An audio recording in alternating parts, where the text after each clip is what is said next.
This is a presentation of Northeast Streaming Sports.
What's up, everybody?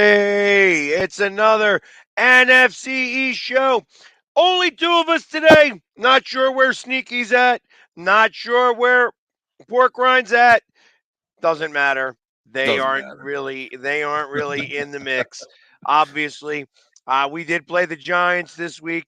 Giants did give us a tough game. I know we didn't get to talk about this last week, but had you guys did hear from me, I would have said specifically that uh, I always feel that the Eagles season begins once we play the Giants. Now we can play Dallas as many times and whatever, but our season begins when we play the Giants.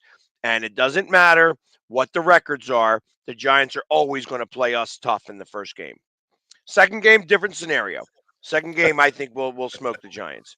But the first game is always tough. When I saw 13.5 point spread, when I talked about it on Sunday on my other podcast, I told them, I says, yeah, there's a reason why I'm not taking the Eagles with the 13.5 point spread because I don't think they're going to cover. I just know that the Giants are always going to play the Eagles tough in the first one. And they That did. was a large spread. What all season 13.5. I know we had one game where we were at that point, but 13.5, that's a pretty large spread right there. Well, it is, and I thought it was crazy. I'm like, what is that? Like, what is that? 13.5 points. It's like do you think that this isn't a divisional game? I mean, this isn't like the 49ers playing the Cardinals. This is the Eagles and Giants, and there's a reason why, like out of all of the rivalries in the NFL, Eagles Cowboys is number 1. Chicago Green Bay is number 2. Eagles Giants is number 3. There's a reason for that. Even though the Giants aren't that good, they are always going to play tough against the Eagles. There is a long-standing dislike. Listen, Michael Strahan and I bantered back and forth with each other. You know what I mean? When Yeah. I met a friend of Michael Strahan and I sent him a little video, he chirped back at me. You know what I mean? Because that's how contentious. When Bill Parcells went to the Cowboys, he said specifically, at least he didn't get that was actually it wasn't Strahan. It was what's his face? Oh my God, 56.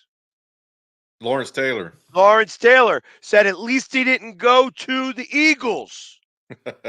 That's what he said. At least he didn't go to the Eagles. So there is a real hatred that goes up and down this turnpike Oh, that yeah. I still remember and I still hold true. Yeah, it was pretty. It was a pretty good game for you guys. I saw how it started off, and then the Eagles exploded out from the beginning, and then it just softened, and then the Giants started coming back. Of course, they had their QB switch up, and I don't know what the weather was there on the field, but it didn't look that great.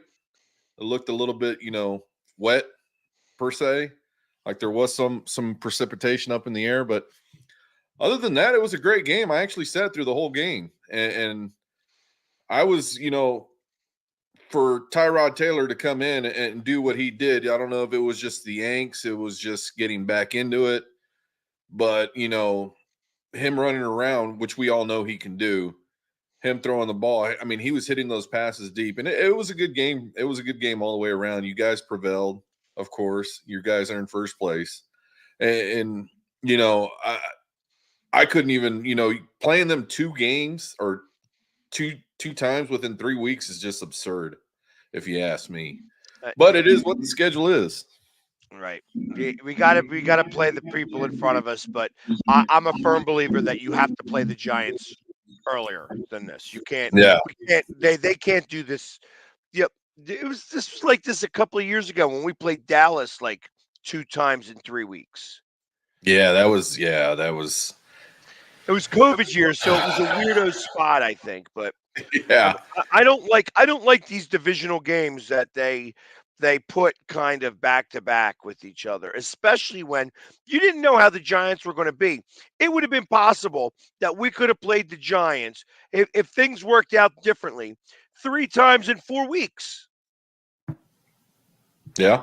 You can't do that. Like the NFL guys should know better, than to do stuff like that. But Yeah, and that again takes to the heart of the scheduling and letting Amazon Cloud, do configurations a million times or whatever it is. But it has to pass the smell test if you're visibly looking at it. It just really does. right. And I guess there's a lot of teams that they got to look at, like, oh, well, this is just a one team. But I tell you, those are 2 major markets. Yes. There's a reason why they kept Dallas in the East and didn't move them anywhere else because they know the major markets. Yeah. So you better start catering to those major markets better, I think. I just think. Well, yeah, and again, it just needs to pass a smell test. You see 2 teams going at each other, in 3 weeks, twice in 3 weeks. It just doesn't look good. Agreed.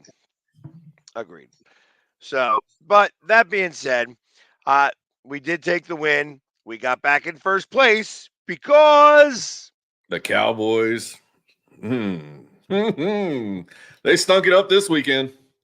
I mean, so they did talk the to me previous about week. that. They, the Cowboys. Looking at the game from the onset, they started off great, going down the field. Rookie fumbles the ball on the goal line. I mean, that set the tone for the game. CeeDee Lamb opened up. I mean, he opened up there after that and got the receiving yards. Got 93 yards in the first half, and then he was shut down. It just didn't make any sense. And then, going further into the game, the rushing game isn't there. And I knew this. I think part of the frustration for the Dallas Cowboy fans is the running game. We have not had a running game all year. Everything that was hyped up that Tony Pollard was going to be doing this, Tony Pollard was going to be doing that, it just hasn't matched up to what everyone said it was. We don't have that big running back to get us that 1 yard. And, for all intents and purposes, we needed that guy when he got stopped on the goal line. It was just like, what? What happened here? You're almost in, you get stopped. Defense, I've got to cut some slack to the defense. Everybody's been up in arms, and including myself. But the thing is that You gave up 22 points to the Miami Dolphins, who have been scoring an average of 40 points a game. And your offense only scored, 2 touchdowns. It's like, what are we doing here, guys? What are we doing? We got to get in the end zone more. You can't be coming from behind against a team like the Miami Dolphins. And that's what you saw. You saw no offense on the field for, between quarters 2 and 3. Fourth quarter, they came back, and it was just like, it's a little too late. And the penalties. I'm going to tell you right now, I think a lot of fans are getting very, very tired across the league. And not, I'm not just saying the Cowboys. I'm saying fans across the league, as well as owners and whoever it may be, are getting very weary of the officiating during these games.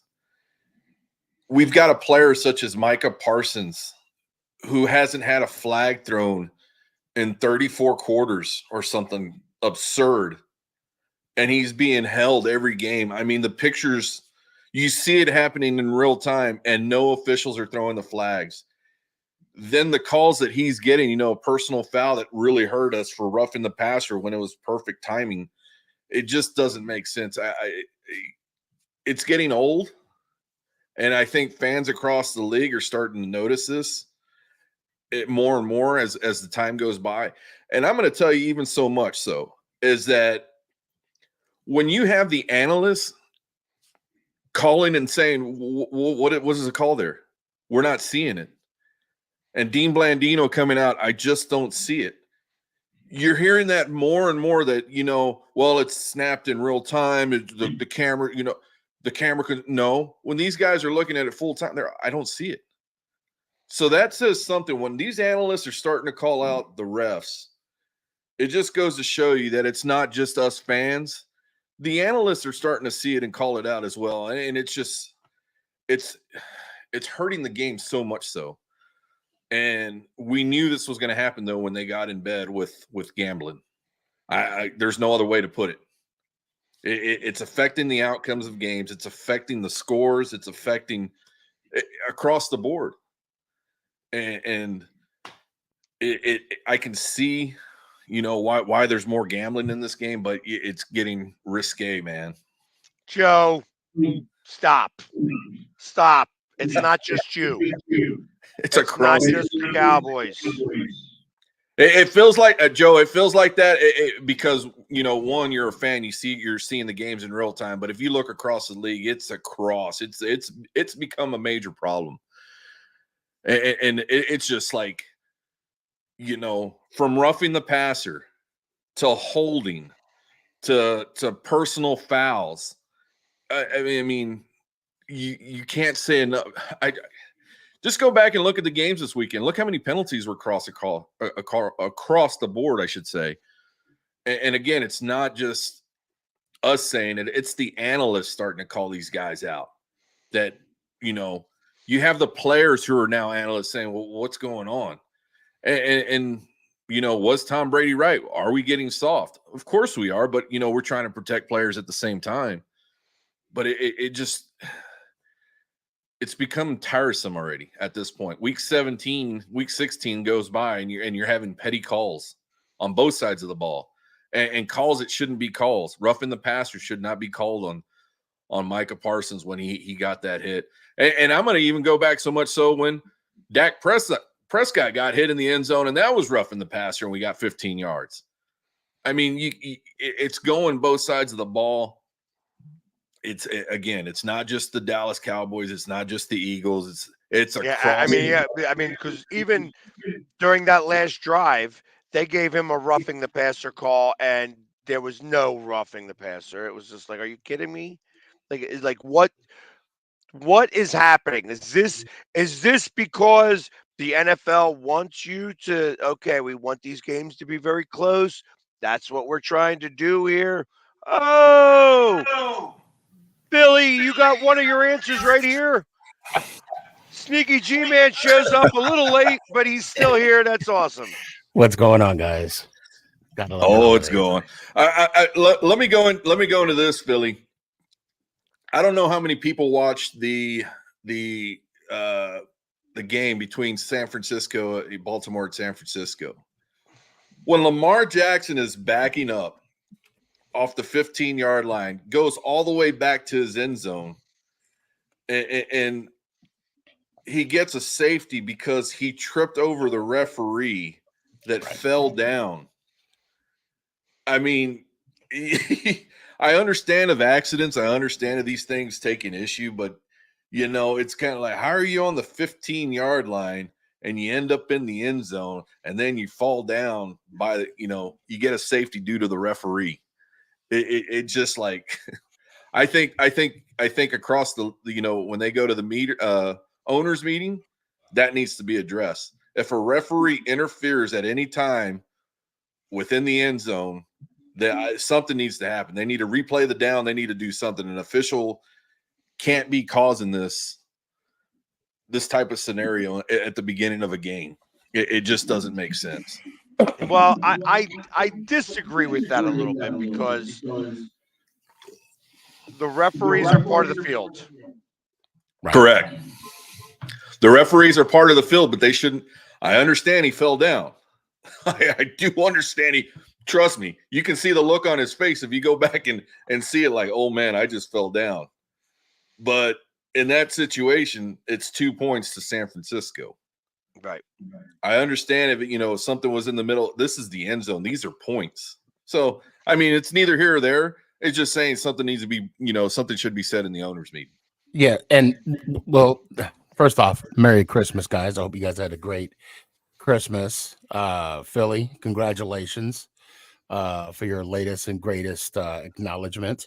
You didn't shave the beard. I thought we needed a bit for the beard. Yeah.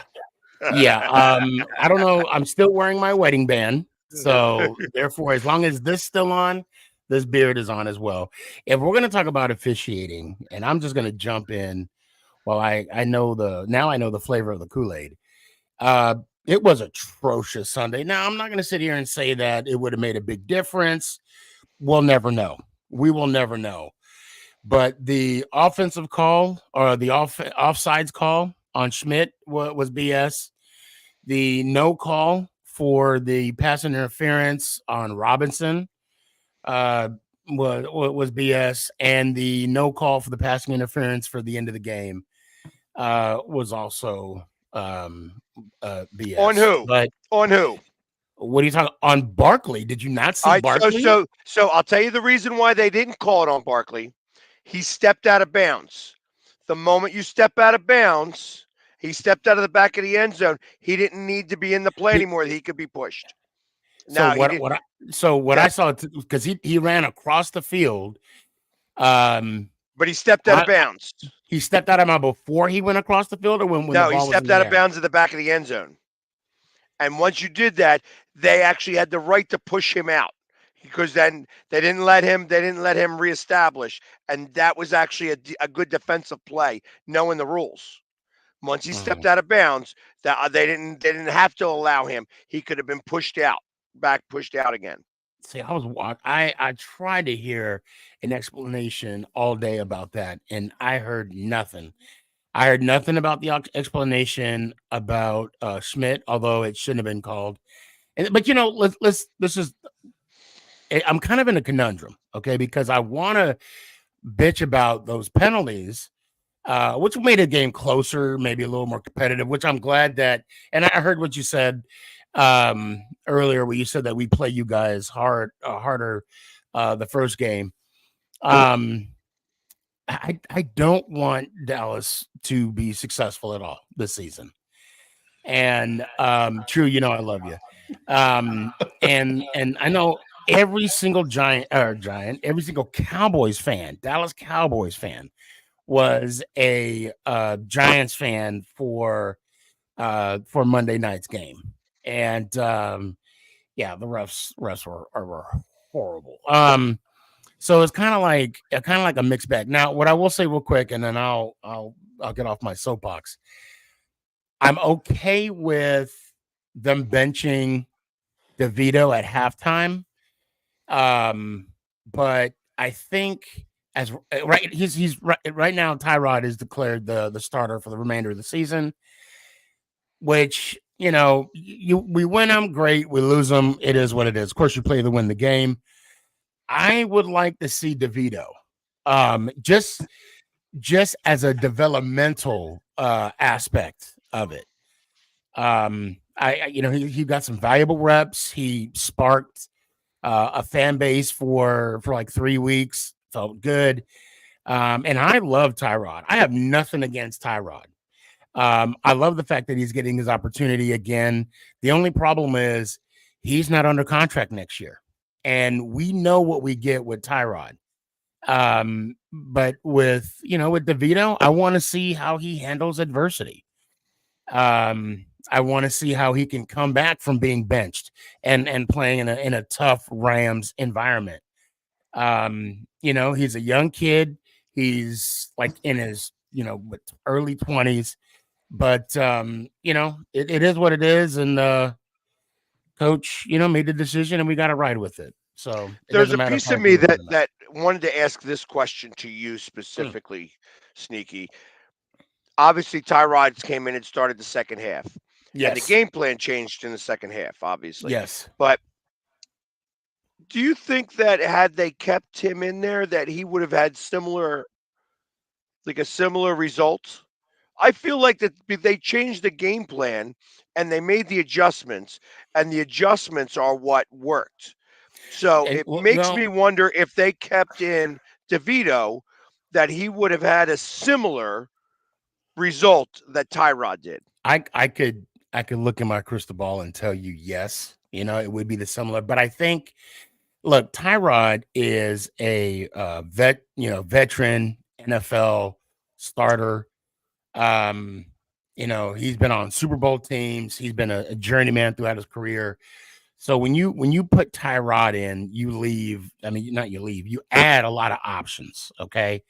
This is his second year in the system. This is his fourth, fifth start, I think, with the team. So there's a lot of experience on the field than you have with, say, a rookie undrafted. Although being undrafted, once you get on the field, you're pretty much even with your players. If so, if that could be so, as long as you get on the team, you sign, and then you get on the field and play. I think with Tyrod, it added, like Coach said, he wanted to add a spark. I understand that. But I don't think with Tommy we would have had. I don't think we would have had the same success. I think if they would have, they would have had to. Who let the dogs out? My son is getting off. He just got off work, and like my dogs don't know who my son is. I think with DeVito, they could have made some like simplistic adjustments, only because of the time frame, of Tyrod being a vet and DeVito not being a vet. And, Tyrod gave him more options, and he's healthy. And that's the job of a backup. If your starter ain't doing it, which, he was struggling against New Orleans. He had a full game. Tyrod, didn't come in after he got out of concussion protocol, so Dable gave him a chance, but for me, as a developmental standpoint, I would have loved to seen, DeVito in a little, these last 2 games, because who knows, we may never see DeVito again. Nope. And I'm going to tell you, him another opportunity. I'm going to tell you, looking from the outside, you can see the big drastic change in the Giants offense. When Tyrod came in, it just seemed that the offensive line just moved a lot faster, knowing that they had to move a lot faster with a mobile quarterback. And not only that, you can see the play change up. You can see the passing opportunities that Tyrod had. It was like, you know what, we don't have this kid back here. Go ahead and sling the ball. And he was slinging the ball. He was making some pretty passes, but I think you can see the drastic change in the offensive play call. And it was just like, okay, let's get this rookie out. We can't establish a run. We can't do it. We've got to open up the passing game. And as soon as they did that, you saw Barkley take off. Yeah. I You know, mean, I'll it say just what makes that big of a difference. I'll say this too with at the Saints game and at this game, the difference between this game and the last 3 games that DeVito was successful in, um, his instincts weren't there. He was holding on the ball a little more. He wasn't seeing the play before it happened like he did before.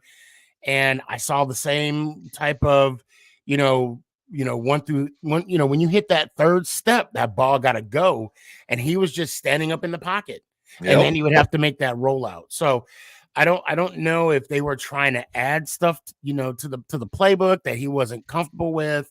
I don't know if he was just not he didn't look comfortable. I'll just leave it at that. And I Yeah, could be wrong. and I could be that's the wrong. thing. No, you're right. He didn't look comfortable, and he was getting the Eagles were on it. I'm telling you, the Eagles were on it. It was just it was again looking from the outside in. It was a bad selection of offensive play calling for the kid. They had him doing those plays. They had him doing the rollouts. It just didn't make sense what they were doing. And I don't know if that's because they didn't really want him throwing against the Eagles secondary. I don't know what it was, but you can see that he wasn't as comfortable and at getting hit after hit after hit. It takes a toll on you mentally. But again, when Tyrod went in there, you saw how the Giants sped everything up. And Well, and again, this is Tyrod's second year in that system. So with DeVito, and I could be wrong, he could be, here's your first read, here's your second read. If that's not there, run. Or in this play, your first read, if that's not there, run. I mean, Tyrod just add that extra element, that extra progression, right? Instead of your, third read, now you have a fourth and you're checked down. It's good to see Tyrod throw the ball. My son made a comment, said he looks just like Michael Vick. I'm like, yeah, he does. He does look like a right-handed. Although a right-handed one, yes. I'm happy for Tyrod. I do hope that we re-sign Tyrod again next year. As a backup and have a competition between Tyrod and DeVito next year and see what we can come up with there. But I doubt the quarterback I doubt any of that will happen. Well, I mean, and I was looking, I don't know if this is his last year ever being a Giant, being in a Giants uniform. I hope not. I like what he brings to the team. I do like, when he has this, if and when he has his swag back. I mean, that's good to see. And, like I said, he brought excitement for us for about 3 weeks. So I'm happy for that.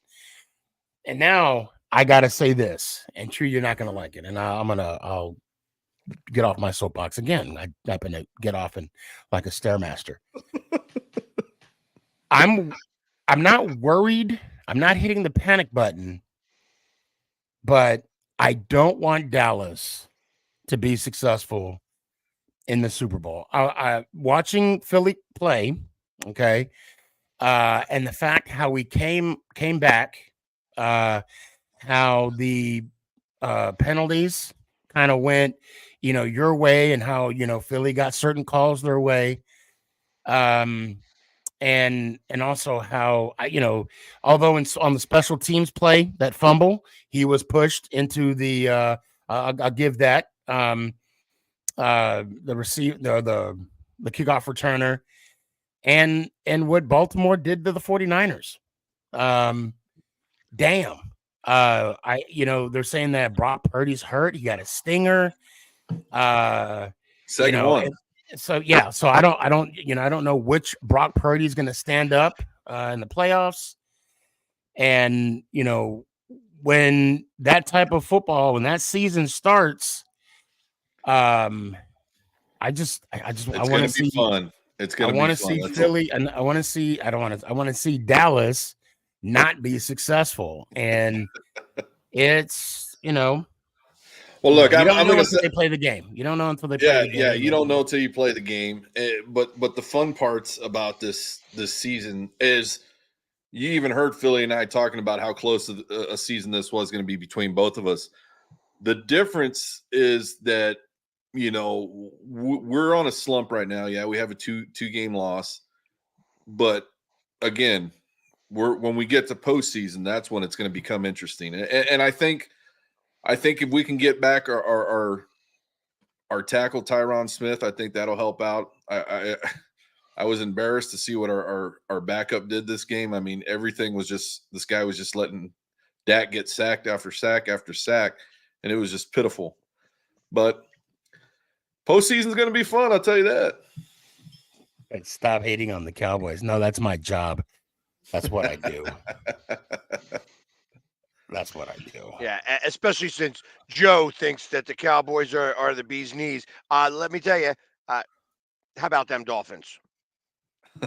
Yeah. So, anyways, and I was very happy because, you know, and I'm going to just mention this right now. I am in my fantasy football championship. Yeah, you freaking beat me. Oh, I didn't even know that. I didn't even know that. Yeah, in the you beat other me in one. the semifinals. Yeah. How about that? See, I am in 2 fantasy football championships. I have never won a fantasy football ever in my life. And I am in now 2 I didn't even know the other one. The other one has been going on behind my back. Nobody's even done anything over there. Like yes, we have. Yes, we have. I have. Well, I can only speak for myself, but apparently not enough. Apparently not enough. I haven't changed any one of my play. I don't even know who's on my team over there. I don't either. I'll tell you right now, you were projected to win by like 20. Okay. With who I had, plus there were some injuries. So I made the changes to where you were still projected to beat me by 2.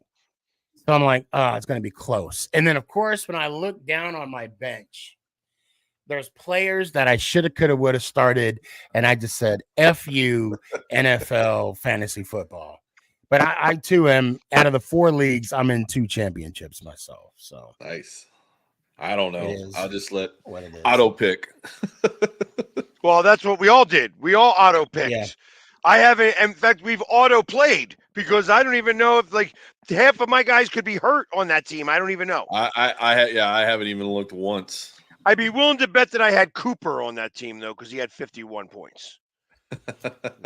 So, or he was on the bench on my team, knowing me. Yeah, one or the other. But I actually am in my fantasy football Super Bowl this Sunday coming up, and I've only. I've been in this league for 23 years. I started at 23 years, 24, maybe even 25 years ago. I've been in the championship twice. This is my 3rd time. I am 0-2. I could be 0-3 at the end of this. I mean, it's very possible because the guy who was supposed to go up against me got beat in the championship on the other side there too. So I'm going up against a kid, who is, better than I am at fantasy football because he's been in the league 3 years. And there's a league that I started back in 2008. A bunch of old high school friends, whatever, and I've only won it 3 times. I don't even know. I don't know how many times I've been in the championship game. I don't count those. I've won it 3. And the first time I won it, I took the family to dinner. I kid you not. It was back in I think it was like 2013, 2012. I'm like, we got to go. I have never won it. I have never won it. The best of luck. This cup, I wish you the best of luck. Tripodi Cup, and the reason why we call it Tripodi Cup because Frank Tripodi was a guy who was in our league. He would win it. He was like a perennial go to the championship every year type of guy. He was just really smart when it came to that type of stuff. He passed away like 2 years ago, and we named the cup after him. And oh wow! I tell you, way to honor him. He will flip in his grave if I win this thing because I have been so bad. We have a horse's asses trophy too. The winner of the worst record and the loser of the anti Super Bowl gets the horse's asses trophy. I've won that like 14 times. So let me ask you this, Felix. I know Chu doesn't play, when you lose, like I lost in the semifinals, of course, to you, and then I'm also looking at it right now for another league that I'm in, and it's like the third place game. I don't do nothing. I just let it. I don't focus anymore unless it's the Super Bowl. Third place? Are you kidding me right now? That's like, so we you have a know, reverse tournament at the back end. If you didn't make it into the playoffs, we have a reverse tournament where you have to still play your players, but if you lose, you continue. okay, So right. if but you got to play your players. You can't sit everybody or do whatever. You have to play your players. And if you continue to lose, Yep. then you get Mother. the horse's ass. Oh. Okay, so remember when we were talking about Amari Cooper? Yeah, I had him. Guess where he was at? The On the bench. bench. The bench. And apparently, I don't know if they changed the projections or whatever, but I swear you were ahead by 20. But the final projection was me 130, you 07, but the final score was 147 to 126. Kamara shitted the bed. Who else? Doesn't matter. It doesn't Anyways, matter. Yeah. I am in the championship in 2 leagues. Woohoo! Yippee! So hopefully I can win it. It'll be my first time winning it. I'm very excited about being in it. I am going up against I think a kid who was in it last year. He may be the defending champion actually. And for me to be in this championship is ridiculous. And I beat my brother, who is so much smarter than me in football, and I'm so very happy about that. Because we needed. It was at the halftime. Lamar Jackson needed 32 points. I think he got 27. He was on fire. So I got lucky. Who's D-Town Hustlers? Is that Byron? Maybe. Okay, because that's who you're going to get up against in the Oh no. championship. I think that's Jeffcoat. Oh, I think you're right. Yeah, it is James. Yeah, it's James. Okay, well, I got to shoot him a text. Be like, hey, you're going against Philly in the Super Bowl. I won it last year, so you can't win them all. I'll let you guys go ahead and yeah, whatever. Anyways, so there is some football being played this week, and Yes. I got a new phone, so I have to get my other phone because I don't have all of the stuff put on this new phone yet, and we'll have to show. And just a reminder, we didn't forget about you, Washington fans. Pork Ryan's not here. We understand. You guys actually came back against the Jets, which was surprising, being down close to 20 points. So, yeah, that was another fun game to watch. Well, Philly, I got it right. I got it up right here. If we can still do the scores unless you got it. I got it now. Yeah, it's like I said, okay. I had my other phone right next to me, so it was just a matter of getting it all together and putting it up in front of me. So, on Saturday, the one Saturday game, the Detroit Lions traveled to Dallas, and the Cowboys are a 6-point favorite since they can only win games at home. And the over-under is 53.5. Now, you could say up until you guys beat the Eagles that you guys couldn't beat a team with a winning record. The Detroit Lions do have a winning record, and they are playing you at home. And they just won their division, too. Yeah, and of course the talk has been already going across on both sides of the ball, from Detroit wanting to come in and wreck the house, and Dallas, Coach McCarthy saying this is going to be the toughest matchup of the year. I just don't know that the Lions are as intimidating as they look on TV. I'm not taking away from anything from their wins or anything like that, but just the overall success. They fought hard. They dug in when they had to. I understand that they're a great team. Don't get me wrong; they won the NFC North. That's something that they haven't done. What 30 years? As crazy as that sounds. Yeah. As crazy as that sounds, and you got to give them respect. Isn't this the game where Jimmy is going to be inducted? Yep.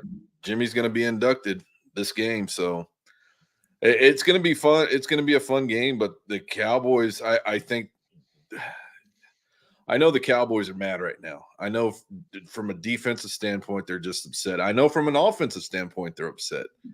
They should have lit up the sky on that Sunday against Miami. I mean, we should have had that should have been an easy victory for us. It should have been, 34-22. But when you fail and you turn over the ball on the goal line and you can't score from the goal line, it just sets a trend, and it just didn't work out for us. But this game right here, I'm going to go ahead and take the Cowboys. No. And I think the Cowboys are going to get this one, and they're going to pounce.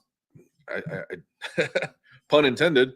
They're going to pounce on the Lions, and I think they're going to set the tone going into Week 17.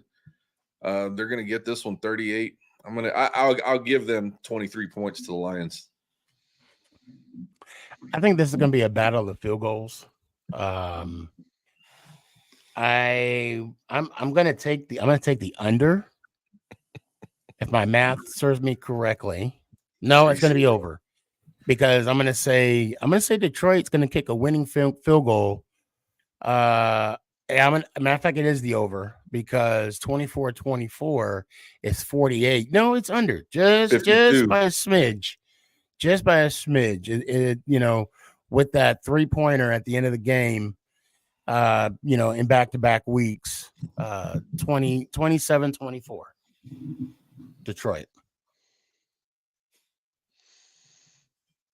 I believe Dallas plays better at home than they do on the road.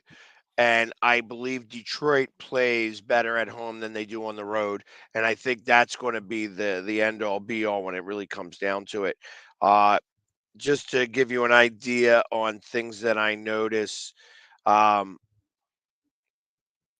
obviously the Cowboys are undefeated at home, and the away record right now for the Lions is 6-2, but those two losses were against teams with winning records. So I firmly believe that that the Cowboys are probably going to wind up taking this game. I think it's going to be like they're going to score over 30 points. It's going to be like a 33. I'm going to say, like, Detroit's not going to score as many points because they're going to be driving, and instead of kicking field goals, they're going to try to go for those touchdowns in the second half and not score them. So this game is going to seem like so lopsided by the score that I say, but it's not going to be an actual on actual paper when it comes to yardage and stuff. I think it's going to be 33-17. And I feel like it's going to be very similar to the Eagles game against the Cowboys, where we were able to drive against you guys, but weren't able to score points because we kept putting the ball on the carpet. Now, I don't know that it's going to be turnovers by Goff that are going to create this situation, but I do believe that they're not going to score, and they're going to like turn the ball over on downs and such like that, that they're not going to get those first downs instead on fourth down. So my think is going to be 33-17, which would be a little bit of an under. Yeah, So, and going into that, Goff, looking at him play the past couple of weeks, I think he will have those INTs. He gets under duress, and he has that quick release to the side, and that's where Bland will come in and get his pick. I'm not saying he's going to make a TD off it, but Goff will have 2 interceptions this game. okay. So, like we said last week, where it was a weirdo week because we were all away, or no, 2 weeks ago we were all away. This week we are all at home. And the next game that we're going to talk about is on New Year's Eve at 1 o'clock. The San Francisco 49ers are traveling all the way to DC and playing the Washington Commanders. And the over-under on that one is 49.5, and the 49ers are a 13-point favorite. I'll Pork go Rind, Pork what do you on got to this. say? Let's wait for Pork Rind. Nothing? Okay. Yeah, well, I was gonna say let's sit here and wait for Pork Rind. No. Who's their quarterback for the Commanders? Oh, Brisket? Is it Brisket? Tony? Isn't Hal going to be back? No, I don't think Brissett. so. Brissett. Brissett. I said Brisket. No, I'm not hungry, by the way. I think Liar. Brissett. No, actually, I just had dinner. Brissett is. I think it's going to make it a little more competitive, but this is going to be a bounce back game for the Niners. I don't see it being a blowout or like a convincing win. So I'm going to say I'm actually going to say like a 20-10 type score. I'm definitely taking the under. Yeah, 40. Yeah, I'm going way under. Maybe a 24-10 type score. But I think Brissett's going to keep them in the game for much, and like the score is not going to dictate the actual game itself. But I see 40-0. That's a possibility. I think Brissett is going to jump in there and he's going to start slinging that ball around and it's going to surprise a lot of people. Now I'm not saying they have they're going to win. Nothing to lose. They have nothing to lose. And he's been riding the pine. So what does he have to lose? Nothing. Might as well throw the ball. Might as well try and get as many points as possible. San Francisco is playing good defense. They have all year, but it doesn't mean that a QB can't get in there and start slinging it around. I mean, look what Lamar Jackson just did to them. I mean, come on. But it's going to be a fun game to watch. That's all I'm going to say. But Washington is going to have their struggles offensively. The Niners, like I said, have been playing great defense all year, even against the Ravens, even though, they got beat. They've been playing great ball. But Brock Purdy's the question. I mean, right now he's questionable. Am I wrong? That's the telltale sign right there. If Brock Purdy's out, if Brock Purdy's out, it's going to be a tighter game than everyone thinks. We'll see how good of a system he has if he doesn't start this game. But I still have Washington. Yeah, they got him. They have a questionable right now. Yeah, and that stinger ain't nothing to come back from either. Especially that's the second one. But the Niners, I think, are barely going to skip by on this one by a couple of points, maybe 4 or 5 points, and I see it around 28-21, 28-23, somewhere around that area. Yeah, I don't think that they're going to be able to upset them. I just don't think Washington's got it in them. But I do believe that this is going to be the swan song for Rivera. Like, this is the one more for the Gipper type of thing. And I also believe that, the one weakness that the 49ers have is in the middle of their line. And that's the one strength that the Washington Commanders have. So I think that that's where they're going to pressure. That's where they're going to have some success. And I believe that the 49ers are going to win this game. And I think it's going to be like the problem I see is that Washington just can't score points. So if Brissett all of a sudden is having his – is if he's going to be the one that's like, hey, this is my tryout for every team next year. I got to do what I got to do to make it happen. That he may have the day of his life, and then I wish I had what's his face on my fantasy team so that I would win this, because that means everything is going to be going to McLaurin. I have a game 28. Yeah, 29. I keep thinking 29 for some reason for the 49ers to 17. Yes, yeah. That's why I'm in that ballpark. Maybe 2 touchdowns and 3 field goals for Washington. I mean, they did come back against the Jets, so he did turn it on. So if he gets a start this week, we'll see where it goes. And the other thing I have is that the 49ers coming back and playing at 1 o'clock. A West Coast team coming and playing what would be their 10 o'clock time changes things for them. So Mhm. and let's face it, DC has got a lot of ladies of the night, and I wouldn't be surprised if the 49ers overindulge a little bit and poop the bed. Wouldn't be a surprise. Another team coming all the way across the country to play a 1 o'clock game. The Los Angeles Rams playing at MetLife Stadium Oof. on New Year's Eve against the New York Football Giants.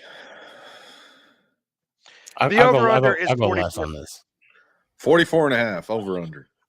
and it's a 5.5-point spread. Rams have won 5 of their last 6. Rams are playing good ball right now. And Tommy Cutlets is no longer the quarterback. Nope. Tyrod's starting. So I'll go last on this one, guys. Go ahead. You guys can duke it out. I think Matt Stafford's going to jump in there from the get. What's the weather? Anybody have any clue on the weather up there? Oh, it's gonna be raining. Ugh. I don't know. I just saw it on the news. I don't know exactly. I don't know. The Rams have been playing good ball, like Philly said, five out of the 6 games. And last week, Stafford was throwing the ball. They were moving the ball pretty good, but again, I just don't see the Giants prevailing in this one, especially with their quarterback situation going on. I just don't see it. I think they're going to try and do everything possibly can, but the Rams are just going to punch it out towards the end, and it's going to be a close one. I don't think it's going to be anything overwhelming. I think the Giants, it's time to face the Piper on what they've got as far as the offensive weapons is, and that goes for the quarterback. But I've got the Rams taking this one 24-13. 24-13. I think the Giants are done. I think the Rams are going to come out pretty strong. I have them thinking they're going to score about 30 points, and it's going to be like a 30-13, a 30-10 game. That at halftime, the Giants are going to be struggling to figure out which golf course they're going to be playing on in 2 weeks. I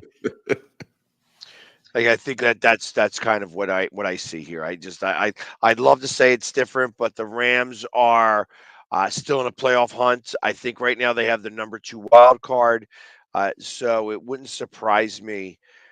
Interestingly enough, though, if the Giants were to win, everybody in Chicago would rejoice because Chicago Bears still actually have an opportunity to get into the playoffs, and they need the Rams to lose both games. That the Rams are the deciding factor on that.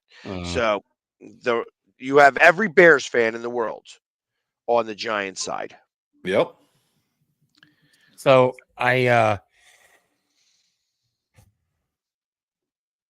think that I believe that the Giants are going to rally behind Tyrod, and they're going to play good football. Dick Vermeil, shout out. I do think that the Rams are playing good football. That receiver that they have, that Nakamuka Taka, he's on my fantasy team. He was a sleeper, and he's been doing wonders for me. So I hope he does well. I'm gonna say a long shot. I think that the defense is gonna step up. We're gonna double Cup, and Wink is gonna put the blitz on. Okay, I'm not believing any of what I'm saying. I'm just we can tell. Yeah, I'm talking out my ass right now, but I'm still going with my guys. And I'm gonna say 17-14 Giants. Okay. That's what I'm gonna stick with. Very good. And the last game that we're going to talk about, how about this? 3 West Coast teams, like NFC West is coming to the NFC East minus the Lions, all playing 1 o'clock games. All 3-hour difference, playing 1 o'clock games. Cardinals against the Eagles. Over under is 48.5, and the Eagles are favored by 10.5. I'll go first. Look, I'm just gonna say it. Eagles are gonna win. If you guys lose to Arizona, Philly don't have any high expectations in the playoffs. I'm just gonna be honest. I'm just upfront and honest. Yeah, But I'm picking Philly to win. I'm gonna say I'll say like 28-14, some kind of weird flavor. You know, you guys will be in the 20s, they'll be in the teens. 29-14, 29-10, something like that. So yeah, I you could think tell Joe's. You could tell Joe's a straight hater. He has no idea about football at all. Yeah, whatever, Joe. Keep sucking on that lollipop there, Joe. is he a Giants fan? No, he's a Cowboys fan. Oh, yeah, no. Yeah, yeah. Cowboys lost to So Arizona, so they already know. what's the weather going to be like there in Philly? I have no idea.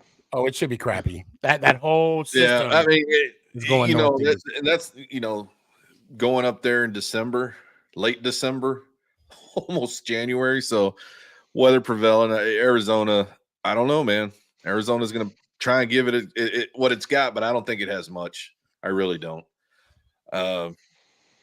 Eagles are who they are, and they've been winning these close games. They've been coming out, and I think they're going to do the same thing with this one. It's not going to be as close though.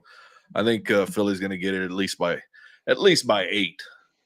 I think it's going to be around a score, like maybe 31-21, somewhere around there. It's going to be, the Eagles are going to set the tone early, but Arizona should, play with some interest. But I just don't think Arizona has what it takes. And that's a team that beat us over there. Yeah, in week 3. Yeah. So I think that the Eagles are going to probably play their best game. Beyond everything else, this defense has got some very strong feelings to the coach over there. They feel that the coach quit on the Super Bowl and didn't call the game the way it should have been called in the second half because he wasn't leaving Arizona. So much so that they gave us picks because of it in the draft. If you remember, like all of a sudden that came out, and it was a sneaky thing that came out, but it came out. Yep. So I'm Tampering. saying this is going to be an epic smackdown. I think it's going to be like 48 to like 6, and that 6 is going to be a blocked extra point. Like they may get to 2 points. I haven't seen it yet in the NFL. The 2-point conversion going back the other way. I have not seen that yet. I don't know if it's happened, but I think that's what's going to. I don't it know has? when, but It has happened, but not this season. Yeah, I was going to say I don't know that it's happened yet since they reinstituted it, but I think it's going to be like a 48 to 6 points. Joe, we already know you're high. You're sucking on them wrong lollipops. Whatever you're doing, Joe. We know you're a Cowboys Turd fan. That's okay. We don't bust your balls about that. Don't bust mine when I make my picks. Alone. Philly, I'll tell you what. If the Eagles score 48 points or 48 plus, I got you a beer. I'm not gonna wear a hat, but I got you a beer. Well, you got to give me your address too because I got you a pin. Did you check a text message? I got you. Okay, you didn't send it to me yet, so that's why. Yeah. But yeah, I got you a pin because it was a really nice it. pin. It was a really nice pin for Merry Christmas and the game and stuff like that. So I appreciate that. Yeah, thank you. So yeah, because I know you weren't going to make it. I was hoping you were going to make it up for the last game, but yeah, me too. Sneak away. Yeah. Nobody's watching. Sneak away. Yeah. You do not see me. No, it's like this. You don't see me. All right, guys. So we are at the top of the hour. Yeah, we another great show here. We talked all about this football, and next week it could mean everything or it could mean absolutely nothing. That's So right. we will find Yeah, out. so- We will find out exactly what everything's going to be once we get back here next week. But until then, thank you for joining us. And as always, How Let's about go them Giants. Cowboys? go Birds.